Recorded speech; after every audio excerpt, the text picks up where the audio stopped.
자, 오늘 마태복음이 마지막으로 달려가고 있어요. 마태복음이 끝나면 그 마가복음 1장부터 하냐? 아니에요.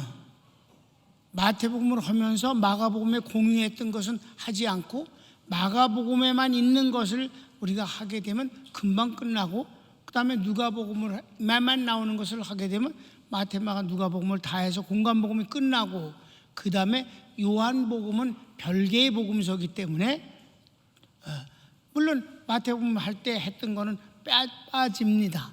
근데 요한복음은 마태복음과 다른 공관복음하고 공유하는 것이 많지 않아요. 요한복음은 조금 자세하게 하게 될 수밖에 없습니다. 마태복음과 비슷합니다.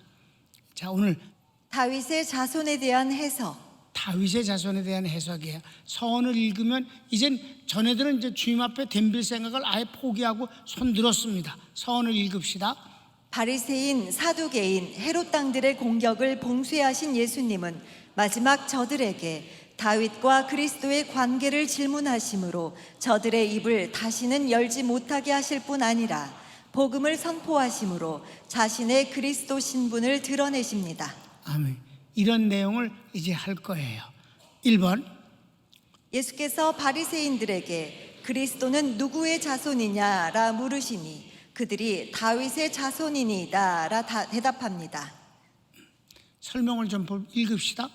바리새인뿐 아니라 유대인에게 전통적으로 다윗의 자손은 메시아를 지칭합니다.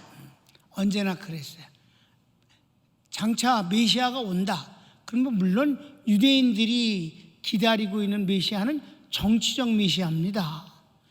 죄에서 구원하고 우리를 천국으로 데려가고 그런 메시아가 아니라 정치적 메시아. 정치적 메시아는 누구예요? 옛날에 사사들이 그랬고, 특별히 다윗 같은 왕이 주변 나라를 전부 막 정복하다시피 하고 그네들에게 조공을 받으면서 아주 큰 소리를 치면서 사는 바로 그런 나라가 메시아가 지도하는, 지배하고 있는 나라가 되는 겁니다. 그러니까 지금 로마로부터 오랫동안 이 지배를 받고 있는 저희들에게는 빨리 로마로부터 독립이 되고 자유가 되는 독립국가가 되기를 원하는 거죠. 그러니까 그것을 이루어낼 수 있는 어떤 지도자, 대단한 인물, 곧 정치적 메시아를 기다리는 거다 이 말입니다. 예수님이 정치적 메시아로서는 그냥 100점이잖아요. 그런데 이 메시아가 구약에는 보면 다윗이 항상 뭐라고 부르냐면 여호와께서 내 주에게 이르시기를. 근데 이 여호와라는 말이 곧 주라는 뜻이에요. 그래서 여호와께서 여호와에게 말씀하기를 하는 것과 같은 말인데, 먼저 여호와는 성부 하나님을 말하고 나의 주는 예수님을 말합니다. 그러니까 다윗은 일찌감치 예수님이 오시기 1000년 전에 이 세상에 살았던 사람인데 1000년 후에 오실 예수님을 미리 알고 그 예수님을 언제나 나의 주라고 고백했다 이 말입니다. 그런데 일반인들이 이제 메시아가 온다. 메시아는 어떤 분이냐? 그는 대단한 분인데, 나라를 구원할 분인데 곧 다윗의 자손으로 오는 분이다. 이렇게 알고 있어요. 아직 다윗의 자손에 관해서 우선 성경 41절부터 42절까지 읽읍시다. 바리새인들이 모였을 때 예수께서 그들에게 물으시되 너희는 그리스도에 대하여 어떻게 생각하느냐? 네 자손이냐? 대답하되 다윗의 자손이니이다. 그렇게 말했어요. 자, 성경을 보면 예수님이 진짜 정치적 메시아다라고 확신하고 있을 때마다 예수님을 뭐라고 불렀어요? 다윗의 자손으로 오시는 이요 라고 호칭하더라 이 말이에요.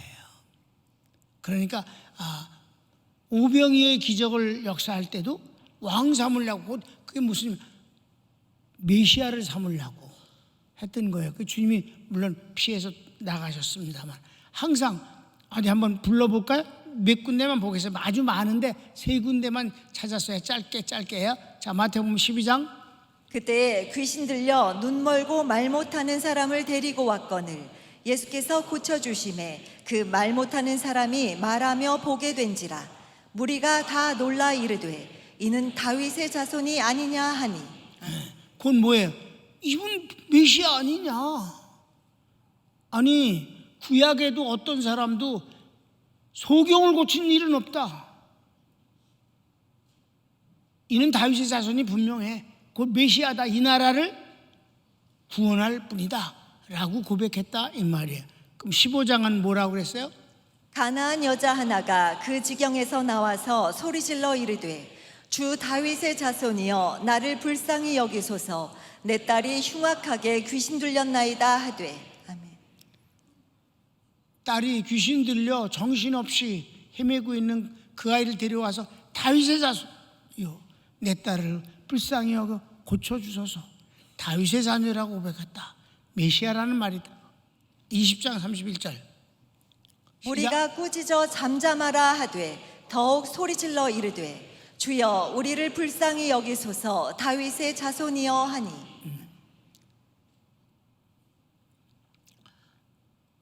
한 군데만 더 봐. 21장 시작. 앞에서 가고 뒤에서 따르는 무리가 소리 높여 이르되 호산나 다윗의 자손이여 찬송하리로다 주의 이름으로 오시는 이여 가장 높은 곳에서 호산나 하더라. 이게 이제 클라이막스예요. 절정입니다. 어떤 때예요? 나사로를 죽은 자 가운데서 살려내신 후에 이제 새끼나기를 타시고 예루살렘에 입성할 때 그 수많은 사람들이 이 팜추리 이를 깔고 자기 옷도 깔고 막 이러면서 호산나 여호와여 이제 우리를 구원하소서 다윗의 자손이요 이런 말이에요. 그러면서 외쳤다. 예수님이 정치적 메시아라고 믿고 있는 것을 바로 표현하는 말이다. 그러니까 다윗의 자손은 곧 메시아다 이 말이에요. 큰 2번 예수께서 질문을 이어가십니다. 그러면 다윗이 성령에 감동되어 어찌 그리스도를 주라 칭하였느냐. 다윗은 예수님을 나의 주라 부릅니다. 43절 읽읍시다. 가라사대 그러면 다윗이 성령에 감동하여 어찌 그리스도를 주라 칭하여 말하되 주께서 내 주께 이르시되 내가 내 원수를 내 발 아래 둘 때까지 내 우편에 앉았으라 하셨도다 하였느냐. 그거는 그 이제 주님이 말씀하신 것은 시편 110편 1절을 인용했다는 뜻이에요. 시편 110편 1절도 읽읍시다. 똑같은 내용에 시작. 여호와께서 내 주에게 말씀하시기를 내가 내 원수들로 내 발판이 되게 하기까지 너는 내 오른쪽에 앉아 있으라 하셨도다. 시편은 여호와께서 내 주에게라고 표현했어요. 근데 예수님은 주께서 내 주에게라고 그랬어요. 왜? 여호와가 주라는 뜻이기 때문에. 근데 두 번 주가 나오면 좀 그러니까 여호와께서 내 주에게 말씀하시길이라고 한 것을 주님은 그냥 그대로 해석을 해서 주께서 내 주에게 이르시길. 먼저 주는 하나님, 성부 하나님, 내 주는 예수님 이렇게 말씀하셨다. 그래서 3번 또 말씀하십니다. 다윗이 그리스도를 주라 칭했으니 어찌 그의 자손이 되겠느냐 하시니 아무도 대답을 못합니다. 그리고 이후로는 누구도 주님께 질문하는 자가 없습니다. 게임 끝이야 이걸로. 지금까지 그네들이 질문을 7번 했단 말이에요. 8번째는 주님이 질문을 한 거예요. 야, 그리스도와 다윗은 무슨 관계냐?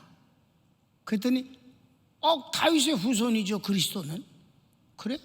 그런데 야, 그 다윗이 뭐라고 그러냐? 주께서 내 주에게라고 그러지 않냐? 그 다윗의 후손이라고 그러는데 왜 조상인 다윗이 예수님을 나의 주님이라고 부르냐? 그런 일이 있을 수 있냐? 이것들이 아무 말도 못했다 이 말이에요. 그 얘기지 뭐. 45절 46절 읽읍시다. 다윗이 그리스도를 주라 칭하였은즉 어찌 그의 자손이 되겠느냐 하시니 한마디도 능히 대답하는 자가 없고 그날부터 감히 그에게 묻는 자도 없더라. 그래서 게임 끝이란 말이에요. 23장부터는 죽었어 이것들. 주님이 막 무지막지하게 욕을 하거든. 화 있을 진짜 7번 나와.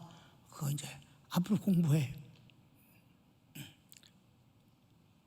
그래서 이제 결어를 읽읍시다.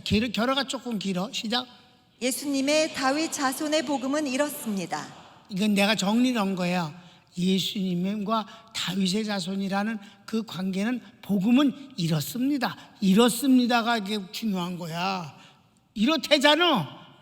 그럼 이런 내용이 뭘까? 1번. 예수님은 육신으로는 유대 민족에서 나셨습니다. 자, 성경을 읽읍시다. 조상들도 저희 것이요 육신으로 하면 그리스도가 저희에게서 나셨으니. 예수님은 유대민족에서 나신 거예요. 분명히. 그 다음에 2번. 육신은 부모와 조상이 있습니다. 족보로는 다윗의 후손으로 태어나셨습니다. 그렇습니다. 그래서 마태복음 1장 1절은 뭐라고 했어요? 아브라함과 다윗의 자손 예수 그리스도의 계보라. 예수님을 족보로 따지면 다윗의 자손이라고 하셨다 이 말이에요. 아브라함과 다윗의 자손이다. 그렇게 했어요. 그런데 3번은? 그러나 예수님은 하나님이십니다. 그렇습니다. 예수님은 하나님이시죠. 아까 로마서 9장 5절을 다시 한번 읽읍시다. 시작. 조상들도 저희 것이요 육신으로 하면 그리스도가 저희에게서 나셨으니 저는 만물 위에 계셔 세세의 찬양을 받으실 하나님이시니라. 예수님이 족보로 따지면 다윗의 자손이지만 근본 그의 정체성을 따지면 그분은 하나님이시니까 나의 주님이 되는 거지. 예수님이 누구라고? 결론이 하나님이시니라. 예수님은 하나님이시니라. 결론이 이렇게 딱 나버렸다 이 말이에요. 그래서 4번 시작. 이는 하나님의 약속이며 섭리입니다. 그렇습니다. 그러니까 이걸 하나님의 약속과 섭리인 예수님의 정체성을 모르고는 예수님을 알아갈 방법은 없어요. 그러니까 요한복음을 모르면 예수님을 모르는 거지. 요한복음의 주제는 뭐예요? 예수님이 누구다? 하나님이시다요. 마태복음은 예수님은 그리스도시다. 마가복음 그리스도께서 어떤 일을 하셨는가? 일하시는 그리스도. 누가복음은 그 예수님은 우리와 똑같은 인간이시다. 인간으로 오신 분이다. 요한복음은 그분은 하나님이시다. 전혀 별개의 시각이다. 그러니까 이 요한복음을 알아야 예수님을 이해하게 되는 거죠. 여기서 얘네들이 헷갈리고 있는 건 뭐예요? 결론이 뭐예요? 민족은 유대민족에서 나왔고 족보로는 다윗의 후손인데 그는 하나님이시다. 그 마지막 그 말씀이 모든 것을 정리하는 말씀이 된 거잖아요. 그러니까 이제 정리를 했는데 계속해서 설교를 하면 되겠어 안 되겠어? 그러니까 이제 내가 설명을 마지막 붙였습니다. 봅시다. 다윗은 이런 비밀을 성령을 통해 알고 있기에 예수님을 주라 부르는 것입니다. 또한 베드로도 오순절날 성령을 받자 즉시 이 비밀의 복음을 그의 첫 설교에서 선포합니다. 베드로도 전혀 몰랐었어요. 그랬다가 오순절날 성령 받고는 주님에 대해서 비로소 성령으로 말미암아 깨달으시고 이제 첫 번 그의 설교에서 이 부분을 설명하고 있다. 한번 볼까요? 사도행전 2장 33절부터 36절까지 시작. 하나님이 오른손으로 예수를 높이심에 그가 약속하신 성령을 아버지께 받아서 너희 보고 듣는 이것을 부어주셨느니라. 다윗은 하늘에 올라가지 못하였으나 친히 말하여 가로되 주께서 내 주에게 말씀하시기를 내가 내 원수로 내 발등상 되게 하기까지 너는 내 우편에 앉았으라 하셨도다 하였으니 그런즉 이스라엘 온 집이 정녕 알지니 너희가 십자가에 못 박은 이 예수를 하나님이 주와 그리스도가 되게 하셨느니라 하니라. 아멘. 결론은 하나님이 이 예수를 그리스도로 만드셨느니라. 하나님이 예수님을 그리스도 되게 확인하셨느니라. 이렇게 됐다 이 말이에요. 이 말을 듣고 유대인들이 가슴을 치면서 그럼 어떻게 하면 좋겠냐? 하나님이 보내신 예수님을 우리가 십자가에 못 박혀 죽게 했으니까 어떻게 하면 좋을꼬? 그랬더니 각각 회개하고 주 예수를 믿어라. 이렇게 말씀하는 거예요. 베드로의 설교가 그렇게 해서 마무리 짓는 거잖아요. 그러니까 우리가 예수님에 대해서 이렇게 확실하게 아는 것이 중요하다. 유튜브에서 각 종교에 대해서 이렇게 하는데 여호와 증인을 비롯해서 하나님에게 신천지 이런 것도 대한민국의 그 종교 분포에서 수치가 7위, 8위, 6위 막 이래. 근데 천주교가 4위인가 그런데 그 천주교인들 그리고 이제 제일 많은 게 우리 개신교예요. 1000만 명이라 900 몇십만이라고 말해. 960만인가 그렇게 말하는데 그 숫자는 정확하지 않아. 몰라 900 몇십만이 뭐 얼마나 정확한지 모르는데 거기서 이제 중요한 거는 그 천주교인들이 각각 그 나름대로 교리가 있잖아요, 그지? 왜 교회를 가느냐? 천주교인들이 질문을 했어요. 왜 천주교를 가느냐? 왜 성당을 가느냐? 왜 미사를 드리느냐? 이렇게 질문했을 때 75%가 마음의 평안을 얻기 위해서라고 그랬어요. 구원받기 위해서가 아니라 그냥 마리아가 평안함을 주길 원해서. 다 가짜입니다. 아셨습니까? 그 정도니까 평안을 얻기 위해서 성당에 간다고 그러니까 그건 뭐 가치도 없는 건데, 그럼 우리 개신교인들이 900 몇십만이라고 그러는데 과연 복음을 알고 주님을 만나러 가는 걸까? 정말 예배하러 가는 걸까? 하는 생각을 하는 것입니다. 그래서 살아계신 하나님을 만나야 되는 것이다.